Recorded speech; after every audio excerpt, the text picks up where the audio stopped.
Hi, this is the third video in my story, in my awakening and doing my work story. So if you haven't checked out the first two, I encourage you to do so. And this section of the story will be in the midst of a bit more of doing this work for a while and seeing a lot of people being in spiritual community and so on, and getting to see kind of behind the scenes of stuff and where I saw myself be challenged and where I saw things come up in my profession, my business life, and so on. And so we left off with really stepping into my work and doing my work. And I moved to San Diego and became much more entrenched into spiritual community and conscious community and coaching community. And I had a men's coaching business for a while because I was told by spirit to do so. And I learned so much in that process. I did so much personal healing in that process of working with men. I really healed my wounds around the masculine through that process. And I'm really grateful for all of the beautiful men who came to work with me and work on energy and emotions and their spirituality. And I was invited into ayahuasca circle to be actually a guardian and to do healing work in an ayahuasca circle that did a lot of mediumship work, because the leader had seen some of my work online, had seen me doing some practices in some form of mediumship practice that they hadn't seen anywhere but in the jungle, and thought that I had just done tons of ayahuasca. So but I hadn't. Think, I think I'd only done it once at that point.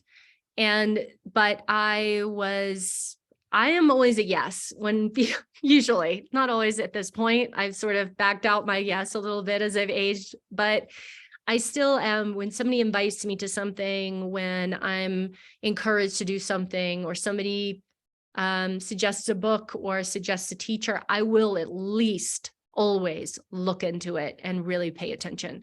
So I started working in medicine work and doing healing work in medicine and learning more about medicine work in general and ayahuasca in particular, ceremony, more ritual work, more doing healing work in that context, and mediumship in that context, which was really important education for me to get, because there's the channeling and the mediumship and healing work, which I had been teaching and doing for a long time, but then adding in that layer of medicine adds in complexity and adds in some things that are unique to this work. And I started to see things, in the community and things in general that were going on that were challenging and questionable. And one of the things I also discovered was that I was working a ton, and I was leading my groups, and I had private clients, and I was doing medicine quite frequently. And so I was noticing that I was getting run down, and I was feeling very depleted. And so at this point, I did what I do when I feel depleted, is I really look at myself and go, okay, what are you doing? So I went back to acupuncture. I went back to working out. I went back to herbs and food, and back to Qigong. big time. So I started studying more medical Qigong and getting deeper into those studies, because I knew that the only way that I could exert the amount of force and energy that I was using in this work and to keep up and to be in integrity and alignment was to be cultivating more and working on myself more and being more replenished in order to move forward. And I think this is really important. And one thing that I've said is that, medicine work can be very depleting for people, and especially for certain constitutions, it can be very depleting. And I'm a very high metabolism, very pitta, vata, and I burn through energy very quickly. I burn through my fuel very fast, very hot.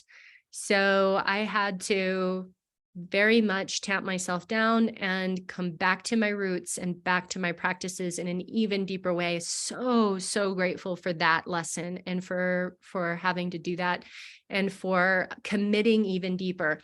I hope that you're recognizing, if you've watched all of these videos, that as these things happen, as these initiations, these moments of change, these moments of come in, that what is happening there is the opportunity for a deepening of commitment, devotion, practice, education.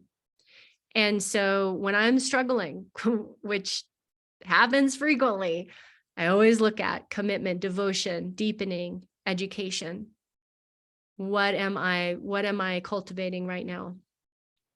And so as I was going through this, working with medicine, being in a lot of spiritual community with a lot of different people, and looking at myself and my work, one of the things that I was seeing were the pain in the community, the ethics violations, and the harm that was being done. And I began to really question myself and if I should be teaching what I'm teaching, channeling, spiritual development, practices that bring more power and ability into a person, ability to manipulate energy and manipulate, because being able to manipulate energy, being able to manipulate people, really. And just seeing some high-level teachers be taken down by their hurting people,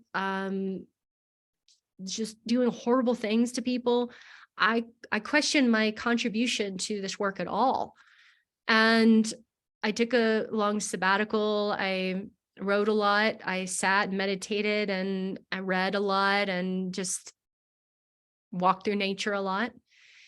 And what I came up with is another moment of devotion and dedication and commitment and studying deeper into Taoist alchemy, Buddhism, continuing my study, looking more deeply at marginalized communities, at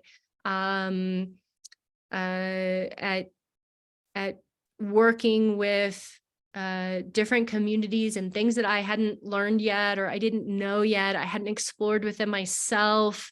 I hadn't explored my own racism as much as I could have, or explored my own biases, or my own maybe places where I hadn't thought of things around ethics before, or I hadn't made certain considerations, and I really needed to go even deeper. So I kept doing that, and kept bringing my work to the world and making the decisions to follow these little breadcrumbs and these messages to do what I'm supposed to do, such as traveling and going overseas and being in Europe and England and connecting to my roots there, to my ancestry, to my heritage, to be able to really feel into the essence of who I am as a human in this lifetime with the DNA that I have, and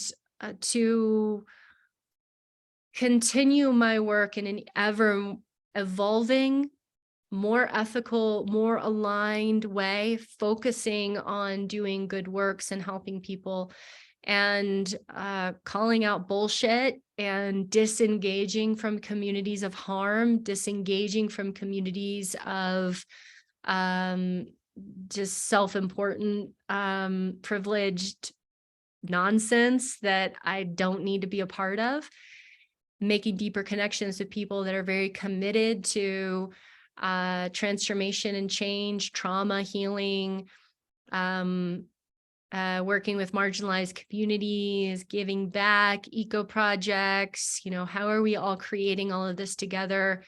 And looking at the problems in the communities, especially in the medicine communities, and people not getting integration work, and people not having access, and people becoming just addicted to ceremonies and not really implementing big change in their life, and people not being able to get access to the work or to integrate it because of the societal trauma, really, that is, and systemic issues that are holding people back, and discovering more of education and training for myself around trauma and around parental wounds and family wounds and things that really affect people, intergenerational trauma, all of these things, and bringing those more deeply into my work to be more ethical and aligned and in integrity in all kinds of ways, and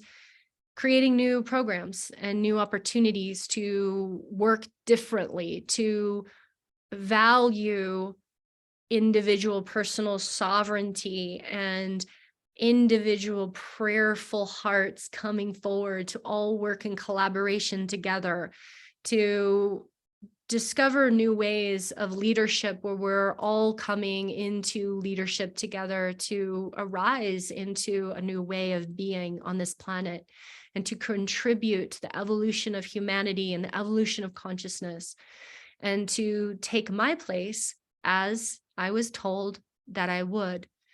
And in all of this, I still struggle. I still have confusion sometimes. I still question myself sometimes. I still sometimes have pain and have things that I'm still processing. And I'm grateful for my guides and teachers in the unseen and the seen worlds for supporting me, and my mentors. And I'm grateful for ceremonies. I'm grateful for my friends and my colleagues who really see me and see all the things about me and are able to love me and hold me to a high standard. And I really just wish that for you. And I hope that you also find your place of witnessing yourself in your work, in the trueness of your work and the essence of your work on a daily basis in a way that leaves you feeling fulfilled and grateful, as I know that I've had so much gratitude and fulfillment from my work. And it's not always easy. It's not always easy, especially to be an entrepreneur and run a business of healing, and to be, marketing and sales and all of these things that are going on when a lot of my essence is altars and art and prayer and connection and spiritual connection and receiving, and navigating my own personal sensitivities, knowing that living in the city isn't for me, committing to having things in my life to support who I am, knowing that I need a big bathtub and an art studio and a lot of space around me in order to be who I am, and being okay with that and not judging any of that, and loving myself and accepting myself. And so my hope is that throughout these videos, you've maybe seen some small glimpses of reflection in yourself, and maybe where you've been, or maybe where you're at, or where you're going, and that you'll also see that you're not alone, that we are here. There are a lot of us, and we are praying, and we are connecting, and we are transmuting these densities through our bodies for the benefit of all humanity, so that we may all rise into who we are and have the privilege of living that every day, which is what I pray for and what I wish for you and for everyone that you know, and everyone they know, and everyone they know, and on throughout this planet. So if you have any questions, if you have any curiosities, please reach out. I have a lot of stuff always going on, courses, offerings, practices, teachings, things that you can access at all kinds of levels, from free to lower level offerings to higher level offerings, and opportunities to work with me in different ways. So if you feel called, please reach out, and I'm wishing you so many blessings on your journey. And if you're in a tough spot, if you're in a moment of pain or sorrow, grief, sadness, overwhelm, commitment, devotion, dedication, education, deepening, and you'll get through it. All the best.